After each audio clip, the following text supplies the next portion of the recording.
ಸಚಿನ್ ಪಂಚಾಳ್ ಎನ್ನುವಂಥ ಗುತ್ತಿಗೆದಾರ, ಕೆಲವರು ಗುತ್ತಿಗೆದಾರ ಅಲ್ಲ ಅಂತ ಕೂಡ ಕೆಲವು ಡಾಕ್ಯುಮೆಂಟ್ಸ್ಗಳನ್ನು ಕೊಡ್ತಾ ಇದ್ರು, ಸುಸೈಡ್ ಮಾಡಿಕೊಂಡು ಒಂದು ಡೆತ್ ನೋಟ್ ಬರೆದಿಟ್ಟು ಆತ್ಮಹತ್ಯೆ ಮಾಡಿ ಇವತ್ತಿಗೆ 9ನೇ ದಿನ. ಸುಸೈಡ್ ವಿಚಾರಕ್ಕೆ ಸಂಬಂಧಪಟ್ಟ ಹಾಗೆ 2013ರಿಂದ 2018 ತನಕ ಹಲವಾರು ಘಟನೆಗಳನ್ನು ಆಗ ಮುಖ್ಯಮಂತ್ರಿ ಮತ್ತು ಈಗಲೂ ಮುಖ್ಯಮಂತ್ರಿನೇ, ಆಗ ಮುಖ್ಯಮಂತ್ರಿ ಆಗಿದ್ದ ಸಿದ್ದರಾಮಯ್ಯನವರು ಅನೇಕ ವಿಚಾರಗಳನ್ನು CBIಗೆ ವಹಿಸಿದ್ರು. ನಾನು ಅದನ್ನು ಪದೇ ಪದೇ ಹೇಳ್ತಾ ಇರ್ತೀನಿ. 2013ರಿಂದ 2018 ಅವಧಿಯಲ್ಲಿ 7 ಕೇಸ್ಗಳನ್ನು CBIಗೆ ವಹಿಸಲಾಗಿತ್ತು. ಅದರಲ್ಲಿ DK ರವಿದು ಇರ್ಬೋದು, DSP ಗಣಪತಿ ಅವರದ್ದು ಕೂಡ ಇರ್ಬೋದು. ನಂತರ BJP ಅಧಿಕಾರ ಅವಧಿಯಲ್ಲಿ ಕೂಡ ಸಂತೋಷ್ ಪಾಟೀಲ್ ಅವರ ಆತ್ಮಹತ್ಯೆ, ಅದಕ್ಕಾಗಿ KS ಈಶ್ವರಪ್ಪ ಅವರ ರಾಜೀನಾಮೆ, ನಂತರ ನಡೆದಂಥ ಪ್ರಹಸನಗಳು ಗೊತ್ತಿದೆ. ಈ ಕಳೆದ 1.5 ವರ್ಷ ಕಾಲಾವಧಿಯಲ್ಲೂ ಕೂಡ ಅನೇಕ ಆತ್ಮಹತ್ಯೆ ಪ್ರಕರಣಗಳು ನಡೆಯಿತು. ವಾಲ್ಮೀಕಿ ನಿಗಮದಲ್ಲಿ ಚಂದ್ರಶೇಖರಯ್ಯ ಆತ್ಮಹತ್ಯೆ, ಬೆಳಗಾವಿಯಲ್ಲಿ ಓರ್ವ ಅಧಿಕಾರಿ ಆತ್ಮಹತ್ಯೆ, ಮತ್ತೆ ಈಗ ಸಚಿನ್ ಪಂಚಾಳ್ ಸುಸೈಡ್. ಆದರೆ ಅದಕ್ಕಿಂತ ಹೆಚ್ಚಾಗಿ ಅದರಲ್ಲಿರುವಂತಹ ಡೆತ್ ನೋಟ್ ಮತ್ತು ಇಲ್ಲಿ ತನಕದ ಅಪ್ಡೇಟ್, ಸಚಿನ್ ಸುಸೈಡ್ ಕೇಸಲ್ಲೂ ಕೂಡ ರಾಜಕೀಯ ನಡೀತಾ ಇದೆ. ಯಾಕಂದ್ರೆ ಇವತ್ತು ಪ್ರಿಯಾಂಕ್ ಖರ್ಗೆ ಮನೆಯಲ್ಲಿ ಪ್ರೊಟೆಸ್ಟ್ ಆಯಿತು, ಆರೋಪಿಗಳು ಎಸ್ಕೇಪ್ ಆಗಿದ್ದಾರೆ, ಪ್ರಿಯಾಂಕ್ ಖರ್ಗೆ ಬಿಂದಾಸ್ ಆಗಿದ್ದಾರೆ, ಅವರನ್ನು ಅರೆಸ್ಟ್ ಮಾಡಬೇಕು, ರಾಜಕೀಯ ಸಾಕು, ಸಚಿನ್ಗೆ ನ್ಯಾಯ ಸಿಗಬೇಕು ಅನ್ನೋದು ನಮ್ಮ ಆಗ್ರಹ. ಇಲ್ಲಿ ಕಾಂಗ್ರೆಸ್ BJPಯ ಮಣ್ಣಾಂಗಟಿ ಸರ್, ಆಯ್ತಾ? ನಮಗೆ ಮೇನ್ ಆಗಿ ಬೇಕಿರುವಂಥದ್ದು ಯಾರು ಆತನ ಸಾವಿಗೆ ಕಾರಣರು. ಹಾಗಿದ್ರೆ ನಮ್ಮ ಕಾನೂನು ಒಂದು ಡೆತ್ ನೋಟ್ಗೆ ಎಷ್ಟು ಮಾನ್ಯತೆ ಕೊಡುತ್ತೆ? ಡೆತ್ ನೋಟ್ ಸುಳ್ಳು ಅಂತ ಹೇಳಕ್ಕಾಗತ್ತಾ? ಅದೆಲ್ಲ ಬೇಕಲ್ಲ ನಮಗೆ. ಆಯ್ತಪ್ಪ, ಅವನೇನೋ ಬರೆದ್ಬಿಟ್ಟು ಸತ್ತೋಗ್ಬಿಟ್ಟ, ಹಾಗಂತ ಅದನ್ನು ಸತ್ಯ ಅಂತ ಹೇಳಕ್ಕಾಗತ್ತಾ? ಆತನಿಗೆ ಇವ್ರ ಮೇಲೆ ಕೋಪ ಇರ್ಬೋದು ಅಂತೇಳಿ ಒಬ್ಬರು ಆರೋಪವನ್ನು ಮಾಡಿದರೆ ಅದನ್ನು ಒಪ್ಕೊಳ್ಳೋಕ್ಕಾಗತ್ತಾ ಕೋರ್ಟ್? ಇವೆಲ್ಲ ವಿಚಾರಗಳ ಬಗ್ಗೆ ಮಾತಾಡೋಣ. ಮತ್ತೆ ಹೇಳ್ತಾ ಇದ್ದೀನಿ ವೀಕ್ಷಕರೇ, ಇಲ್ಲಿ ಪ್ರಿಯಾಂಕ್ ಖರ್ಗೆ ರಾಜೀನಾಮೆ ಕೊಡಬೇಕು ಅಂತ BJP ಕೇಳ್ತಾ ಇರ್ಬೋದು. ಆಸ್ ಎ ರಿಪಬ್ಲಿಕ್ ಕನ್ನಡ ಕೇಳ್ತಿರೋದು ಪ್ರಿಯಾಂಕ್ ಖರ್ಗೆ ರಾಜೀನಾಮೆನೋ ಮತ್ತೊಂದು ಅಲ್ಲ, ಅದು ನಮ್ಗೆ ಗೊತ್ತಿಲ್ಲ. ಅದು ಏನಾಗಬೇಕು ಅದು ನೀವು ಮಾಡ್ಕೊಳ್ಳಿ ರಾಜಕೀಯವಾಗಿ. ಬಟ್ ಸಚಿನ್ ಪಂಚಾಳ್ ಸುಸೈಡ್ ಆಯ್ತಲ್ಲ, ಅದಕ್ಕೆ ಕಾರಣೀಕರ್ತರಾರು ಅದು ಎಷ್ಟೇ ದೊಡ್ಡ ವ್ಯಕ್ತಿ ಆಗಿದ್ರು ಕೂಡ ಆತನಿಗೆ ಶಿಕ್ಷೆ ಕೊಡಬೇಕು. ಇದು ನಮ್ಮ ಪಾಯಿಂಟ್. ಇದು ಬನ್ನಿ, ಇದರ ಬಗ್ಗೆ ಮಾತಾಡೋದಕ್ಕೆ ಸಾಕಷ್ಟು ಗಣ್ಯ ಅತಿಥಿಗಳು ನಮ್ಮ ಜೊತೆ ಜಾಯ್ನ್ ಆಗಿದ್ದಾರೆ. ನಾಗರಾಜ್ ಯಾದವ್ ಅವರು ಕಾಂಗ್ರೆಸ್ MLC ವಿಧಾನ ಪರಿಷತ್ ಸದಸ್ಯರು ಜಾಯ್ನ್ ಆಗಿದ್ದಾರೆ. ಮೋಹನ್ ವಿಶ್ವ ಅವರು ಜಾಯ್ನ್ ಆಗಿದ್ದಾರೆ, BJP ವಕ್ತಾರರು. ತಮಗೂ ಕಾರ್ಯಕ್ರಮಕ್ಕೆ ಸ್ವಾಗತ. ನರಸಿಂಹಮೂರ್ತಿ JDS ಇಂದ ಜಾಯ್ನ್ ಆಗಿದ್ದಾರೆ. ಲೋಹಿತ್ ಕುಮಾರ್ ಆಮ್ ಆದ್ಮಿ ಪಕ್ಷದಿಂದ ಜಾಯ್ನ್ ಆಗಿದ್ದಾರೆ. ಎಲ್ಲರೂ ಕೂಡ ಕಾರ್ಯಕ್ರಮಕ್ಕೆ ಸ್ವಾಗತ. ಮೊದಲಿಗೆ ನಾನು ನಾಗರಾಜ್ ಯಾದವ್ ಅವರಿಗೆ ಕೇಳ್ಬಿಡ್ತೀನಿ ಮೊದಲನೇ ಪ್ರಶ್ನೆ. ಪ್ರಿಯಾಂಕ್ ಖರ್ಗೆ ಈ ಕಾರಣಕ್ಕಾಗಿ ರಾಜೀನಾಮೆ ಕೊಡಬೇಕು ಅನ್ನೋಂಥದ್ದು BJP ಅವರ ಪ್ರಬಲ ವಾದ. ಆ ವಾದಕ್ಕಾಗಿ ಅವರು ಅನೇಕ ಘಟನಾವಳಿಗಳ ಬಗ್ಗೆ ಕೂಡ ಹೇಳ್ತಾ ಇದ್ದಾರೆ. ಅದರ ಜೊತೆಗೆ ವೀಕ್ಷಕರೇ, ಇವತ್ತು ಏನೆಲ್ಲ ಆಯಿತು ಅನ್ನೋದ್ರ ಬಗ್ಗೆ ಒಂದೊಂದೇ ದೃಶ್ಯ ನಿಮಗೆ ತೋರಿಸ್ಬಿಡ್ತೀನಿ, ಯಾವ ಥರ ಆಯಿತು ಕೆಲವು ದೃಶ್ಯಗಳು. ಯಾಕಂದರೆ ಒಂದು ಕಡೆ ನಾನು ಯಾರೆಲ್ಲ ಅಲ್ಲಿ ಆರೋಪಿಗಳು ಯಾರ್ಯಾರು ಅಂದರೆ, ಆರೋಪಿಗಳು ಅಂತಂದರೆ ನೋಡಿ, ಇವತ್ತು ಪ್ರೊಟೆಸ್ಟ್ ಯಾವ ಥರ ಆಯಿತು, ಅಲ್ಲಿ ಗಾಂಧಿಗಿರಿ ಪ್ರಯತ್ನ ಕೂಡ ಆಯಿತು.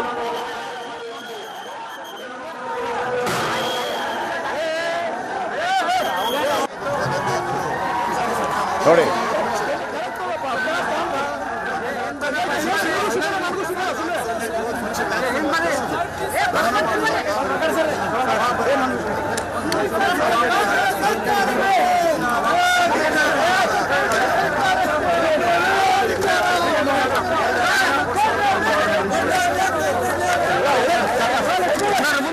ಓಕೆ. ಇದರ ಜೊತೆಗೆ ಅಲ್ಲಿ ಎಳ್ನೀರಿಟ್ಟು ಕೂಡ ಕಾಯ್ತಾ ಇದ್ರು. ನಿಮಗೆ ಆಶ್ಚರ್ಯ ಆಗ್ಬೋದು, ಮಜ್ಜಿಗೆ ಎಳ್ನೀರು, ಗಾಂಧಿಗಿರಿ ಅಂತ. ತುಂಬ ಅನೇಕರಿಗೆ ಗಾಂಧಿಗಿರಿ ಅಂದರೆ ಮಹಾತ್ಮ ಗಾಂಧಿ ಗಾಂಧಿಗಿರಿ ಅಂದರೆ ಏನು ಅಂತಂದರೆ ಕೆಲವರಿಗೆ ಸಿನಿಮಾ ನೋಡಿದವರು ಗೊತ್ತಿರುತ್ತೆ, ಇದು ಯಾಕೆ ಎಳ್ನೀರು ಅಂತೇಳಿ, ಏನಿದು ಕತೆ ಅಂತ. ಮುನ್ನಾಬಾಯಿ MBBS ಮತ್ತು ಲಗೇರಾವ್ ಮುನ್ನಾಬಾಯಿ ಒಂದು ಸಿನಿಮಾ ಬಂದಿತ್ತು, ಅದರಲ್ಲಿ ಸಂಜಯ್ ದತ್ ಅವರು ಮುಖ್ಯ ಭೂಮಿಕೆಯನ್ನು ನಿಭಾಯಿಸ್ತಾರೆ. ಆ ಮಹಾತ್ಮ ಗಾಂಧಿ ಅಂದರೆ ಹೋರಾಟದ ರೀತಿಯಲ್ಲೇ ಒಂದು ಗಾಂಧಿಗಿರಿ. ಹಂಗಂದ್ರೆ ಯಾರೋ ನಿಮಗೆ ಹೊಡೆಯಕ್ಕೆ ಬರ್ತಾನೆ ಅಂದಿರ್ಕೊಳ್ಳಿ, ಅವನು ಹೊಡೆದ ಅಂದಿರ್ಕೊಳ್ಳಿ, ಅವನಿಗೊಂದು ರೋಸ್ ಕೊಟ್ಬಿಡೋದು. ಅಂದರೆ ಅದರ ಅರ್ಥ ಇವನಿಗೆ ಹುಷಾರಿಲ್ಲ, ಹಾಗಾಗಿ ಹೊಡಿತಾ ಇದ್ದಾನೆ, ಅವನು ಗೆಟ್ ವೆಲ್ ಸೂನ್ ಅಂತೇಳಿ ಒಂದು ಹೂ ಕೊಟ್ಬಿಡೋದು. ಇವತ್ತು ಎಳ್ನೀರಿಟ್ಟಿದ್ರು ಅಂದರೆ ಪ್ರೊಟೆಸ್ಟ್ಗೆ ಬಂದಿದ್ದಾರೆ, ಪಾಪ ಏನೋ ಗೊತ್ತಿಲ್ಲ, ಪ್ರೊಟೆಸ್ಟ್ಗೆ ಬಂದಿದ್ದಾರೆ, ಅವರಿಗೆ ಕಷ್ಟ ಆಗ್ಬೋದು, ಎಳ್ನೀರು ಕುಡ್ಕೊಳ್ರಪ್ಪ, ಆಮೇಲೆ ಪ್ರೊಟೆಸ್ಟ್ ಮಾಡ್ರಪ್ಪ ಅಂತೇಳಿ. ಗಾಂಧಿಗಿರಿ ಅಂದರೆ ಹೀಗೆ. ಒನ್ಸ್ ಅಗೇನ್ ನಾನು ಈಗ ಚರ್ಚೆಗೆ ಬರ್ತಾ ಇದ್ದೀನಿ. ಒನ್ಸ್ ಅಗೇನ್ ನಾಗರಾಜ್ ಯಾದವ್ ಅವರೇ, BJP ಹೇಳ್ತಾ ಇದೆ ಪ್ರಿಯಾಂಕ್ ಖರ್ಗೆ ಅವರು ರಾಜೀನಾಮೆ ಕೊಡಬೇಕು. ಯಾಕೆಂತಂದ್ರೆ ಆ ಡೆತ್ ನೋಟ್ನಲ್ಲಿ ಇವರ ಆಪ್ತ ಅನ್ನುವಂಥದ್ದನ್ನು ಉಲ್ಲೇಖ ಮಾಡಲಾಗಿದೆ. ಯಾವುದೂ ಇಲ್ಲ ಒಂದು. ಎರಡನೇದಾಗಿ ಪ್ರಿಯಾಂಕರ್ಗೆ ವಿಚಾರ ಬರಲಿ, ಯಾಕಂದ್ರೆ ರಾಜಕೀಯವಾಗಿ ಕಂಡಾಗ ಪ್ರಿಯಾಂಕರ್ಗೆನೆ ಕಾಣ್ತಾರೆ. ಅಟ್ಲೀಸ್ಟ್ ಆ 8 ಜನರನ್ನಾದರೂ ಒದ್ದು ಒಳಗಾಕ್ಬೋದಿತ್ತಲ್ಲ, ಅದು ಕೂಡ ಆಗ್ತಾ ಇಲ್ಲ. ಕೇವಲ ಸಚಿನ್ ಪಂಚಾಳ್ ಫ್ಯಾಮಿಲಿಯನ್ನೇ ಮತ್ತೆ ಮತ್ತೆ ಪಂಚನಾಮೆ ಮಾಡಲಾಗ್ತಾ ಇದೆ ಅಂತೇಳಿ ನಿಮ್ಮ ಕ್ಲಾರಿಫಿಕೇಶನ್. ಮೊದಲನೇದಾಗಿ ಹೇಳ್ತೀನಿ ಕೇಳಿ, ಯಾರದೇ ಸಾವನ್ನ ನಾವು ಯಾರು ಕೂಡ ಅಷ್ಟೊಂದು ಸುಲಭವಾಗಿ ತಗೊಳ್ಳಿಕ್ಕೆ ಆಗೋದಿಲ್ಲ. ಆತ್ಮಹತ್ಯೆ ಆಗಿರ್ತಕ್ಕಂಥ ವಿಚಾರದಲ್ಲಿ ತನಿಖೆ ಆಗಲೇಬೇಕು. ಆ ಕುಟುಂಬಕ್ಕೆ ಅವರ ಆ ಕುಟುಂಬದ ಎಲ್ಲ ಸದಸ್ಯರಿಗೆ ಸ್ವಾಂತನ ಹೇಳ್ತಕ್ಕಂಥ ಪರಿಹಾರ ಕೊಡ್ತಕ್ಕಂಥದ್ದು ಯಾವುದೇ ಸರ್ಕಾರ ಅದು ತನ್ನ ಕರ್ತವ್ಯ. We should do it. That's the law of this nation ಅನ್ನೋ ಮಾತನ್ನು ಹೇಳ್ತಾ ಇದ್ದೀನಿ. ಯಾರು ಕೂಡ ಅದರಲ್ಲಿ ಅಲ್ಲಗಳಿಲಿಕ್ಕೆ ಸಾಧ್ಯವೇ ಇಲ್ಲ. ಈಗ ಹೇಳ್ತಾ ಇದ್ರು ಇದರಲ್ಲಿ ಪ್ರಿಯಾಂಕಾ ಖರ್ಗೆ ಅವರು ರಾಜೀನಾಮೆ ಕೊಡಬೇಕು ಅಂತ ಭಾಳ ಪ್ರೆಸ್ ಕಾನ್ಫರೆನ್ಸ್ ನೋಡಿದೆ. ಇವ್ರಿಗೊಂದು ನ್ಯಾಯನ, BJP ಅವ್ರ ನ್ಯಾಯನ, ಈಶ್ವರಪ್ಪನ ಕೇಸೆಲ್ಲ ಭಾಳಷ್ಟು ಜನ ವ್ಯಾಖ್ಯಾನ ಮಾಡಿರ್ತಕ್ಕಂಥ ನಾನು ಪತ್ರಿಕೆಗಳು ಓದಿರ್ತಕ್ಕಂಥ ನಾನು ನೋಡಿದ್ದೇನೆ. ಆಮೇಲೆ ಅಲ್ಲಿ ಹೇಳ್ತಾ ಇದ್ರು ಪ್ರಿಯಾಂಕಾ ಖರ್ಗೆ ಅವರಿಗೆ ಬಹಳ ಕ್ಲೋಸ್ ಇರ್ತಕ್ಕಂಥವ್ರು ರಾಜು ಕಪೂರ್ ಅನ್ನೋ ವಿಚಾರಗಳನ್ನ ಹೇಳ್ತಾ ಇದ್ರು. ಮೊದಲನೇದಾಗಿ ಸ್ಟಾರ್ಟ್ ಮಾಡ್ಲಿಕ್ಕೆ ಹೇಳ್ಬೇಕಾದ್ರೆ ಈ ಕೆಲವು ಫೋಟೋಗಳನ್ನು ನೀವು ಫೋಕಸ್ ಮಾಡಿ ನೋಡಬೇಕಾಗ್ತದೆ. ನಿಮಗೂ ತೋರಿಸ್ತಾ ಇದ್ದೇನೆ ನೋಡಿ. ಅವರು ಈ ಇದರಲ್ಲಿದೆ ಎಷ್ಟು BJP ನಾಯಕರುಗಳ ಜೊತೆಲಿ. ಯಾಕಂದ್ರೆ ಈ ರಾಜು ಕಪೂರ್ ಅಂತಕ್ಕಂಥವ್ರು BJP ನಾಯಕರುಗಳು ಕ್ಲೋಸ್ ಇದ್ದಾರೆ, ನಮ್ಮ ನಾಯಕರುಗಳು ಕ್ಲೋಸ್ ಇದ್ದಾರೆ. ಇಲ್ಲ ಅಂತ ನಾನು ಹೇಳ್ತಾ ಇಲ್ಲ, ನಮ್ಮವ್ರಲ್ಲ ಅಂತ ಹೇಳಿಲ್ಲ. ನಮ್ಮ ಜೊತೆಲೂ ಕಾಣಿಸ್ಕೊಳ್ತಾ ಇದ್ದಾರೆ, ಅವ್ರ ಜೊತೆಲೂ ಕಾಣಿಸ್ಕೊಳ್ತಾ ಇರತಕ್ಕಂಥದ್ದು ವಾಸ್ತವಾಂಶ. ಅವ್ರ ಜೊತೆ ವಾಸ್ತವ ಅಲ್ಲಿದ್ದಾರೆ ಅಂದ ಮಾತ್ರಕ್ಕೆ ಅವ್ರು BJP ಅವರು ಅವ್ರು ನಮ್ಮ ಕಾಂಗ್ರೆಸ್ ಅಲ್ಲ ಅಂತ ಹೇಳ್ತಕ್ಕಂಥ ಒಂದು ವಿಚಾರನ ಮಾಡ್ಲಿಕ್ಕೆ ಹೋಗೋದಿಲ್ಲ. I think they are focusing on this. They will know BJP ಅವ್ರ ಲೀಡರ್ಗಳ ಜೊತೆ ಇರ್ತಕ್ಕಂಥದ್ದು ನೀವು ನೋಡಬಹುದು. ಒಂದ್ ಕಡೆ ಇರಲಿ. ಈಗ ವಿಚಾರ ಬಂದಿರತಕ್ಕಂಥದ್ದು ಈಶ್ವರಪ್ಪನ ಕೇಸ್ ತಗೊಳ್ಳೋಣ. ಅಲ್ಲಿ ಕೂಡ ಒಂದು ಕಾಂಟ್ರಾಕ್ಟರ್ ಸೂಸೈಡ್ ಮಾಡ್ಕೊಳ್ತಾರೆ. ಆ ಸಂದರ್ಭದಲ್ಲಿ ನಡೆದ ಆ ಡೆತ್ ನೋಟ್ನ ಕೂಡ ಇಟ್ಕೊಂಡು ಮಾತಾಡಲಿಕ್ಕೆ ನಾನು ಇಷ್ಟಪಡ್ತೇನೆ. ಅಥವಾ ಈಗಿರ್ತಕ್ಕ ಡೆತ್ ನೋಟ್ ಇಟ್ಕೊಂಡು ನೋಡಿದಾಗಲೂ ಕೂಡ ಎಲ್ಲೂ ಕೂಡ ಅಲ್ಲಿ ಡೆತ್ ನೋಟ್ ಅಲ್ಲಿ ಪ್ರಿಯಾಂಕಾ ಖರ್ಗೆ ಅವರೇ ಈ ನನ್ನ ಆತ್ಮಹತ್ಯೆಗೆ ಕಾರಣ, ಅವರ ನಡವಳಿಕೆಯಿಂದಾಗಿ ಅವರ ವಿಚಾರಧಾರವಾಗಿ ನಾನು ಸೂಸೈಡ್ ಮಾಡ್ಕೊಳ್ತೀನಿ ಅಂತ ಎಲ್ಲೂ ಈ ನೋಟಲ್ಲಿ ಹೇಳಿಲ್ಲ ಅಂತಕ್ಕಂಥದ್ದು ಹೇಳ್ತೀನಿ. 8 ಪೇಜ್ ಇರತಕ್ಕಂಥ ಈ ನೋಟ್ನಲ್ಲಿ ಅಲ್ಲಿ ಇರ್ತಕ್ಕಂಥದ್ದು 7ನೇ ಪೇಜ್ ಅಲ್ಲಿ ಸೈನ್ ಮಾಡ್ತಾರೆ, ಕೊನೆಗೆ ಲಾಸ್ಟ್ ಅಲ್ಲಿ ಒಂದು ಪೇಜ್ ಸೈನ್ ಮಾಡ್ತಾರೆ. ಒಂದು ಮಾತು ಹೇಳಿದೆ ನಾಗರಾಜ್ ಯಾದವ್, ಈ ತರ ಸೂಸೈಡ್ ಮಾಡಿದಾಗ ಏನು ಬಿಟ್ಬಿಡ್ಬೇಕಾ, ಏನ್ ಕತೆ ಮಾಡ್ಬೇಕು ನಾವೀಗ? ಆತ ಒಬ್ಬ ಡೆತ್ ನೋಟ್ ಬರೆದು ಸತ್ತಿದ್ದಾನೆ, ಏನಾದ್ರ ಅರ್ಥ? ಅವನನ್ನ ಯಾಕಯ್ಯ, ಯಾರಯ್ಯ? ಅಟ್ಲೀಸ್ಟ್ ಬಿಡಿ, ನಾನು ಪ್ರಿಯಾಂಕರ್ಗೆ ಮತ್ತೆ ಮಾತಾಡ್ತಿಲ್ಲ, ಅದು BJP ಅವರು ಮಾತಾಡಿದ್ರೆ ಅದು ಅವರ ಹಣೆ ಬರ ಕೇಳುವಂತದ್ದು. ನಾನು ಕೇಳ್ತಾ ಇರುವಂತದ್ದು 8 ಜನ ಹುಡುಗರ ಹೆಸರು ಬರ್ತಿದ್ದಾನಲ್ಲ ನನಗೆ ಇವರು ಅಂತೇಳಿ, ಅವರನ್ನ ಪತ್ತೆ ಹಚ್ಚೋದಕ್ಕೆ ನಮ್ಮ ಪೊಲೀಸರು ವಿಫಲರಾದ್ರ? ಇಲ್ಲ ಕೇಳಿ, ಈ ಕೇಸ್ ರಿಜಿಸ್ಟರ್ ಆಗಿದೆ ಎಲ್ಲಿ? ರೈಲ್ವೆ ಪೊಲೀಸಲ್ಲಿ ರಿಜಿಸ್ಟರ್ ಆಗ್ತದೆ, ಮೊದಲು FIR ಆಗ್ತದೆ. ರೈಲ್ವೆ ಪೊಲೀಸ್ ಇದ್ದು ನಮ್ಮ ಕರ್ನಾಟಕ ರಾಜ್ಯದಿಂದ ನೇಮಕ ಆಗಿದ್ರು ಕೂಡ they are controlled by the railway police authorities and the security of railway authority. ಆ ಕಾನೂನು ಮೇಲೆ ನಡೀತಾ ಇರತಕ್ಕಂಥದ್ದು.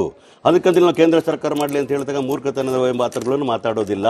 ಅವ್ರು FIR ಹಾಕಿದ್ದಾರೆ, ಅವ್ರು ತನಿಖೆ ಮಾಡ್ತಾ ಇರ್ತಾರೆ, ಪೋಸ್ಟ್ ಮಾರ್ಟಮ್ ಮಾಡಿದ್ದಾರೆ, ವಿಚಾರಗಳು ಮುಂದುವರಿತಾ ಇದೆ. ಯಾವಾಗ ಪಬ್ಲಿಕ್ಕಲ್ಲಿ ಇದ್ರ ಬಗ್ಗೆ ಧ್ವನಿ ಎತ್ತಾರೋ ಜನ, ಯಾವಾಗ ಒಂದು ಸಚಿವನ ಮೇಲೆ ಆಪಾದನೆ ಮಾಡ್ತಾರೋ ಅವಾಗ ಕೂಡಲೇ ಏನು ಮಾಡ್ತಾರೆ, ಅದನ್ನ ನಾವು ರಾಜ್ಯ ಸರ್ಕಾರವು ಒಂದು COD ಕೊಡ್ತಕ್ಕಂಥ ಕೆಲಸವನ್ನು ಮಾಡ್ತೇವೆ. ದಡ್ತೇವೆ ಒಂದು ಜವಾಬ್ದಾರಿ ಸ್ಥಾನದಲ್ಲಿರ್ತಕ್ಕಂಥ ರಾಜ್ಯ ಸರ್ಕಾರದ ಕರ್ತವ್ಯವಾಗಿತ್ತು, ಅದು ಮಾಡಿದ್ದೇವೆ. ಈಗ ಯಾರತ್ತಾದ್ರೂ ಏನೇ ಪ್ರೂಫ್ಗಳಿದ್ರೆ ರೈಲ್ವೆ ಪೊಲೀಸ್ ಅವರು ಇರ್ಬೋದು ಅಥವಾ ಅಲ್ಲಿರ್ತಕ್ಕಂಥ ಸಾಕ್ಷ್ಯಾಧಾರಗಳು ಇಟ್ಕೊಂಡಿರ್ತಾರೆ ಯಾರೇ ಇದ್ರು ಕೂಡ, ಅದು ಇಂಥವ್ರ ಮೇಲೆ ಅಲಿಗೇಷನ್ ಡಾಕ್ಯುಮೆಂಟ್ಸ್ ಕೊಟ್ಟದಾದ್ರೆ COD ಬಂದು ಕೊಟ್ಟದಾದ್ರೆ ಕ್ರಮಗಳು. ನೀವು ಹೇಳ್ತಾ ಇರೋದು KS ಈಶ್ವರಪ್ಪನವರು ಕೂಡ ಅವತ್ತು ರಾಜೀನಾಮೆ ಕೊಟ್ಟಿದ್ದು ಮೂರ್ಖತನ, ಇಲ್ಲ ಕೊಡಬೇಕಾಗಿತ್ತು. ಯಾಕಂದ್ರೆ ಅವ್ರನ್ನ ನೇರವಾಗಿ ಹೇಳ್ತಾರೆ ನನ್ನ ಸಾವಿಗೆ ಕಾರಣ ಈಶ್ವರಪ್ಪನವರು ಅಂತ ಹೇಳ್ತಾರೆ. ನಾನು ಸಾವಾಗ್ಲಿಕ್ಕೆ ಈಶ್ವರಪ್ಪನವರ ಕಾರಣ ಆಗ್ತದೆ, ಯಡಿಯೂರಪ್ಪನವ್ರ ನಮ್ಮ ಮನೆಗೆ ರಕ್ಷಣೆ ಕೊಡಬೇಕು, ಪ್ರೈಮ್ ಮಿನಿಸ್ಟರ್ ನನ್ನ ಮನೆಗೆ ರಕ್ಷಣೆ ಕೊಡಬೇಕು ಅಂತ ಕ್ಲಿಯರ್ ಕಟ್ ಆಗಿ ಬರೀತಾರೆ ಸಂತೋಷ್ ಪಾಟೀಲ್ ಅವರು. ಯಾಕಂದ್ರೆ ಬೆಳಗಾವಿನ ಇಲ್ಲಿ ಆ ತರ ಪ್ರಸಂಗಗಳಿಲ್ಲ. Do not compare this two cases ಮಾತಾಡ್ತೀನಿ, two are different cases. Railway ಇರ್ತಕ್ಕಂಥ ಕಂಟ್ರೋಲ್ ಯಾರ ಜೊತೆಲಿ ಇರ್ತಕ್ಕಂಥದ್ದು, ಆ ಇಂಟೆಲಿಜೆನ್ಸ್ ಶೇರ್ ಮಾಡ್ತಾರೆ ಯಾರ ಜೊತೆಲಿ, ನಡೆದಿರ್ತಕ್ಕಂಥ ವಿಚಾರಗಳು ಯಾರ್ಯಾರು ಜವಾಬ್ದಾರಿ ತಗೋವಂತ ರೈಲ್ವೆ ಪೊಲೀಸರು ಆನ್ಸರ್ ಮಾಡಬೇಕಾಗ್ತದೆ. ಡೆಫಿನೆಟ್ ಆಗಿ ಕೂಡ ಹೇಳ್ತಾ ಇದ್ದೀನಿ ಕೇಳಿ, ರಾಜ್ಯ ಸರ್ಕಾರ ಕೇಂದ್ರ ಸರ್ಕಾರ ಒಟ್ಟಿಗೆ ಸೇರಿ ನಾವು ಇಂತಹ ಒಂದು ಕಲ್ಪ್ರಿಟ್ಸ್ ಅವ್ರ ಬಗ್ಗೆ ಕ್ರಮಗಳ ಕೈಗೊಳ್ಳ ಕೆಲಸ ಆಗಬೇಕು. ಅವರು ಯಾರು ಸಚಿನ್ ಅವರಿದ್ದಾರೋ ಅವ್ರ ಮನೆಗೆ ಆಗಿರತಕ್ಕಂಥ ಅನ್ಯಾಯಕ್ಕೆ ನಾವು ಪರಿಹಾರವನ್ನು ಖಂಡಿತವಾಗ್ಲೂ ಕೊಡ್ತೇವೆ ಮತ್ತು ಅವ್ರ ಮನೆಗೆ ಸ್ವಂತವನ್ನು ಹೇಳಿದ ಕೆಲಸವನ್ನು ನಾವು ರಾಜ್ಯ ಸರ್ಕಾರ ಮಾಡಿದ್ದೆ, ಮುಂದಕ್ಕೂ ಮಾಡ್ತೇವೆ ಅನ್ನೋ ಮಾತನ್ನು ಹೇಳ್ತೀನಿ. ಯಾವುದೇ ಕಾರಣಕ್ಕೂ ಕೂಡ ಯಾರೋ ಸತ್ತೋಗ್ಬಿಟ್ಟು ಬಿಟ್ಬಿಟ್ರು ಅಂತ ಕೈ ಕಟ್ಕೊಂಡು ಕುತ್ಕೊಳ್ತಾಗ ಜಾಯಮಾನ ಕಾಂಗ್ರೆಸ್ದವರಲ್ಲ. ಇನ್ಫ್ಯಾಕ್ಟ್ ನಿಮ್ಗೆ ಹೇಳ್ಬೇಕು ಅಂದ್ರೆ ಸಂತೋಷ್ ಪಾಟೀಲ್ ಸತ್ತಾಗ BJP ಒಬ್ಬ ಮುಖಂಡರು ಕೂಡ ಅವ್ರ ಮನೆಗೆ ಹೋಗ್ಲೇ ಇಲ್ಲ. ಆ ಸಂದರ್ಭದಲ್ಲಿ ಯಾವ ಪ್ರಾಣಕ್ಕೂ ಬೆಲೆ ಇಲ್ದಾರೆ ನಡ್ಕೊಂಡು ಯಾರು ಇದ್ದಾಗ ಅಂದು ಸರ್ಕಾರದಲ್ಲಿ ಇರ್ತಂತವ್ರ ಮಾತು ಹೇಳ್ತೀನಿ. ಆಮೇಲೆ ಅದೇ ಕೇಸ್ ಈ ಕೇಸಲ್ಲಿ ಏನ್ ಮಾಡ್ಬೇಕು ಅಂತ ಹೇಳ್ತಾ ಇದ್ದೀನಿ. ನಿಮ್ ಟೈಮ್ ಬಂದಾಗ ಏನ್ ಮಾಡ್ಬೇಕು, ಕಾಯ್ಬೇಕು ಅಂತ ನಾನು ಹೇಳೋದು ಅಲ್ಲ. ಕಾಯೋ ಟೈಮಲ್ಲಿ 8 ಜನ ಎಲ್ಲಿ ಹೋಗಿರ್ತಾರೆ ಅಂತ ಅಂದ್ಬಿಟ್ಟು ಫೇಲ್ಯೂರ್ ಅಲ್ಲ ಸರ್. 8 ಜನ ಇರ್ಲಿ ಬಿಡಿ ಸರ್. ಒಂದ್ ಮಾತು ಹೇಳ್ತೀನಿ ಕೇಳಿ, 8 ಜನರ ಮೇಲೆ ಯಾರು ಹೇಳಿದ್ರು ಎಲ್ಲರ ಬಗ್ಗೆನೂ ಕೂಡ ತನಿಖೆ ಇಲ್ಲ. ನಿಮ್ಮ ಕೈಗೆ ಸಿಕ್ಕೇ ಇಲ್ಲ, ಅವರು ನಿಮ್ಮ ಕೈಗೆ ಸಿಕ್ಕೇ ಇಲ್ಲ. ನಾನು ಒಂದು ಆರೋಪವನ್ನು ಮಾಡಬಹುದೇ, ಯಾವುದೇ ಸರ್ಕಾರ ಆಗಿರ್ಲಿ, ನನಗೇನು ಗೊತ್ತಾ, ನನಗೆ BJP ಬಂದ್ರು ಕೂಡ ಕಾಂಗ್ರೆಸ್ ಬಂದ್ರು ಕೂಡ ಒಬ್ಬ ಸಾಮಾನ್ಯ ವ್ಯಕ್ತಿಗೆ ಒಂದು ಸರ್ಕಾರ, ನಾನು ಹೇಳ್ತೀನಿ ನಮ್ಮ ಪೊಲೀಸ್ ಇಲಾಖೆ